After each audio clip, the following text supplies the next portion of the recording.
Գալստյան նախ օրեր առաջ ամփոփվեց ազգային ժողովի հետ ընտրությունների վերջնական արդյունքները, պարզ դարձավ թե ովքեր են լինելու պատգամավոր։ Վահագն Հովակիմյանն էլ եւս մեկ անգամ պնդեց, որ ընտրությունները եղել են արդար եւ թափանցիկ։ Ինչ կասեք։ Բացարձակապես այդպես չէ, տեսակետը չեմ ոչ միայն ես չեմ կիսում, դա ուղղակի հումորի ժանրից է, որովհետեւ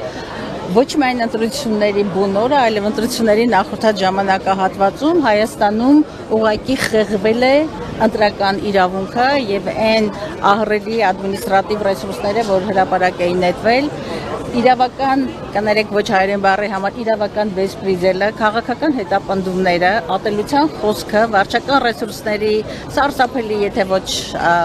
չօգտագործեմ այսպես խայտառակ եւ սարսափելի կիրառումը բացարձակապես ցույց են տալիս, որպեսզի մենք խոսենք ազատ եւ արդար ընտրությունների մասին։ Եվ վերջին փաստը նաև, երբ որ ընտրությունների գիշերը ժամը 2-ին ընտրական գործընթացին հաջորդող կենտրոնական ընտրական հանձնաժողովի ուրեմն ձայների հաշվարկը ժամը 2-ին դադարեցվեց, դա ուղղակի այն մասին էր, որ սառեցվում է ընտրական գործընթացը, հաշվարկը եւ այնտեղ նկարչության գործընթաց է տեղի ունենում։ Այս միջավայրում եւ այս հետընտրական զարգացումներին, որի մի փաստին էլ առերեսվում ենք այս պահին, քաղաքական հետապնդումներ եւ այլն, այս ամենը բացարձակապես ոչ միայն չի խոսում ազատ եւ արդար ընտրությունների մասին, այլև ընդհանրապես սա մի իրականություն է, որը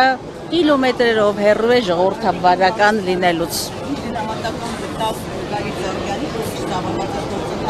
Եվ կարող է հասնել, որ կարող են կարծել, որ քաղաքական այսպես այլախոհությունը կարող է հանգեցնել կալանավորման։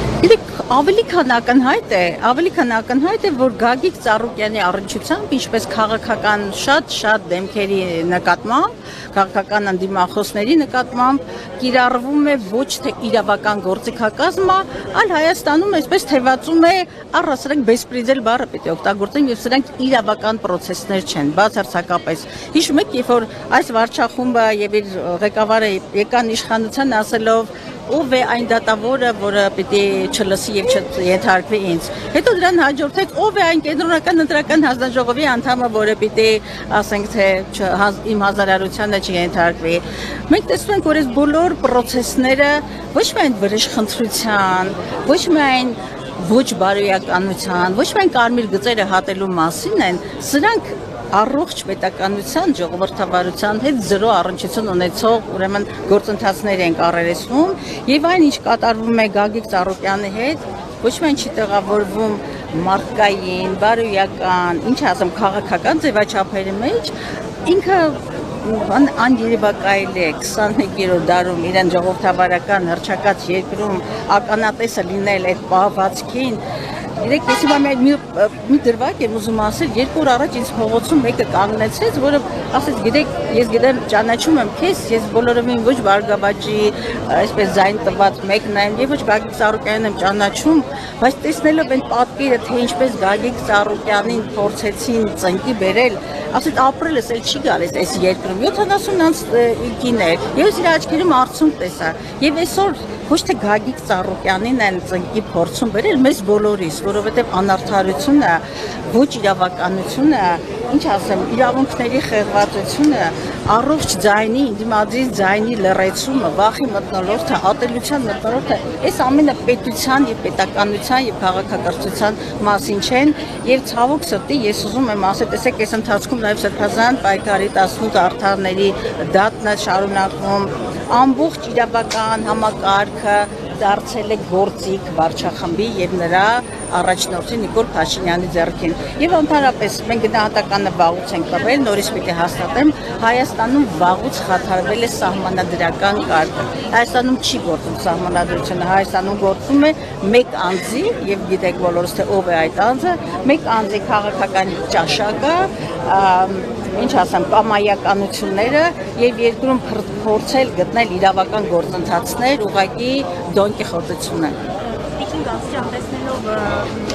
Հայաստանում ընդդիմադիր գործիչների կապակցությունների դինամիկա։ Դուք տեսանելի ապագայում նշմարում եք ինչ-որ սցենարներ, որ թե խորհրդարանական, թե արտախորհրդարանական ընդդիմադիր ուժերը այսպես պատրաստվում են անել միասնական ճակատով հանդես գալու եւ գործողությունների շրջանակներ ընդհանրելու համար։